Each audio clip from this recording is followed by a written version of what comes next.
Welcome to the Air Zoo. I'm Bob Ellis, President and CEO of the Air Zoo, and I want you to enjoy a facility that we have built to appeal to the larger audience, the family with young children. We're about aviation, the history of flight, and all those stories of people that did things that the rest of the world said you couldn't do. And just to imagine, over here to my left is a flying car, a car that somebody imagined you could build and the everyday person could fly.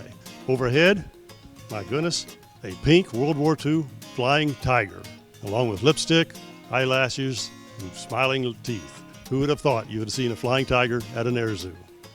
We're going to see some things today that are brand new to us, a new exhibit that opened actually last fall. It's about space, and another exhibit about World War II naval aviation.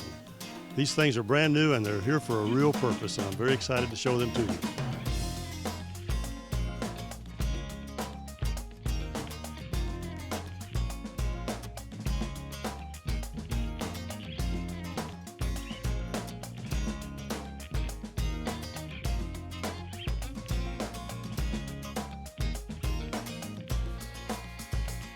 We'll enter the Air Zoo by walking through sort of a cloud tunnel that was designed to kind of cleanse the mind and relieve you of that trip that you drove here to Kalamazoo and prepare yourself for an experience that is truly unique. And this experience goes back to the 1700s when man first left the earth and went up into a hot air balloon. In this entire area, it's about beginnings. And in beginnings, we have experiences for young people, a balloon ride, if you will, a carousel of the turn of the century country fair, a chance to go up into a ride that gives you the sense of jumping out of an airplane with a parachute, and a chance to grab the wheel of a biplane and fly around the pylons at the golden age of aviation.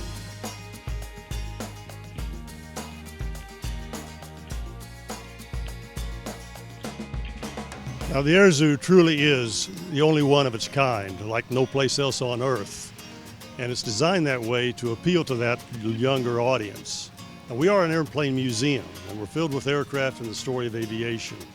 But we're also more than that. We're about experiences where kids can come out and enjoy the thrill of flying in a hot air balloon, riding the biplane around the pylon, and learning a little bit about the history of flight.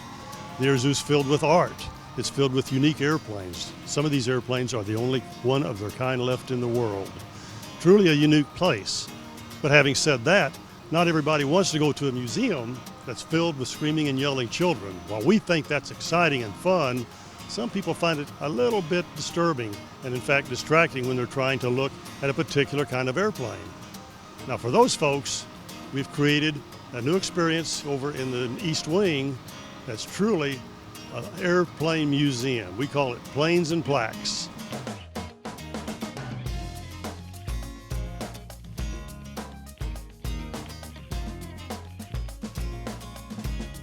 This exhibit hall opened last summer, and it is filled with significant airplanes from World War II, from the trainers to the fighters. To my right, World War II Corsair, one of the most important airplanes in the battle in the Pacific in 1943, 1944, and 1945, flown by the Marines and was responsible for a victory to loss ratio of over 11 enemy aircraft lost for every single Corsair. Now this particular exhibit hall was open to appeal to those folks who don't necessarily enjoy the sound of kids screaming and yelling and running around. Although we think it's great, we are sensitive to the needs of those visitors who simply want to stand in front of an airplane and remember perhaps the airplane that their father or grandfather may have flown. Now I mentioned earlier that this gallery was devoted basically to World War II naval aviation. And some of you that may know better may realize that World War II CG-4 gliders were not United States Navy. This particular exhibit is about the invasion on D-Day of Normandy. Certainly the Navy, the Army Air Corps, and everyone was involved in that. But this is a CG-4 troop-carrying glider behind me on the pylons, behind a C-47 troop carrier airplane that would have towed it. Actually, combat troops would have got in this little glider and been towed into battle. They were released and they had to come down and land wherever they could. As you might imagine, the casualties of getting to the battle were as great as those that once they got to the battle.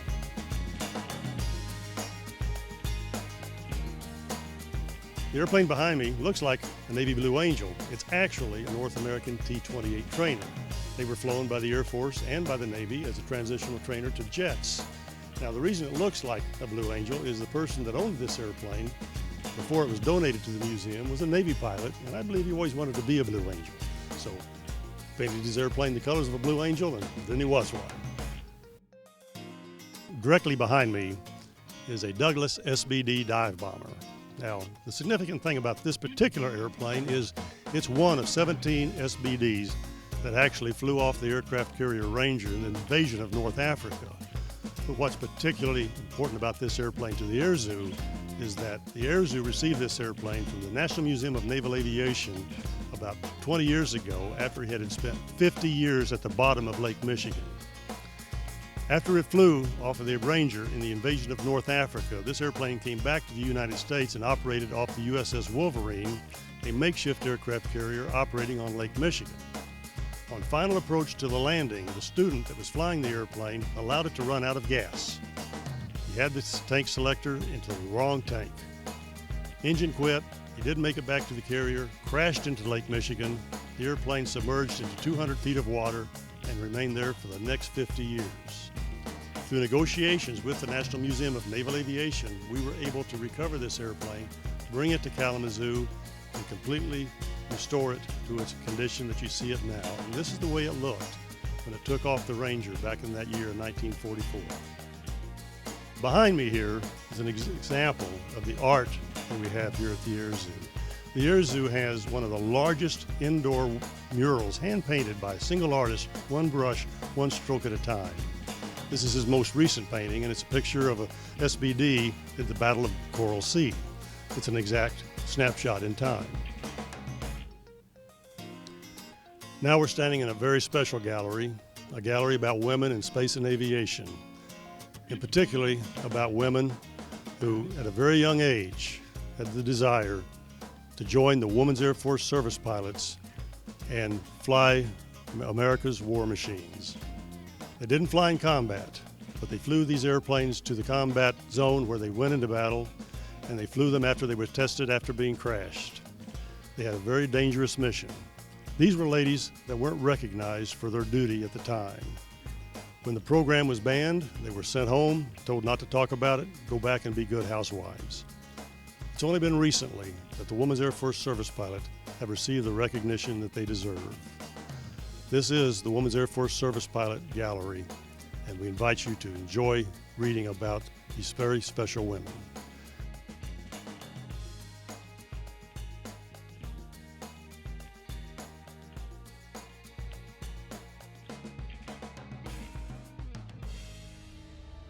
Aviation is a place for dreamers, and we've certainly seen the dreams fulfilled by the Wright brothers and the people that flew the SR-71 and broke the sound barriers. But space was the true dreamers, the people that laid on their backs as children before there were city lights and looked at the skies and dreamed of going to space. This is a place about those people that dreamed. They built the pyramids, they built the telescopes, they built the rockets that finally took us to the moon. This is about space.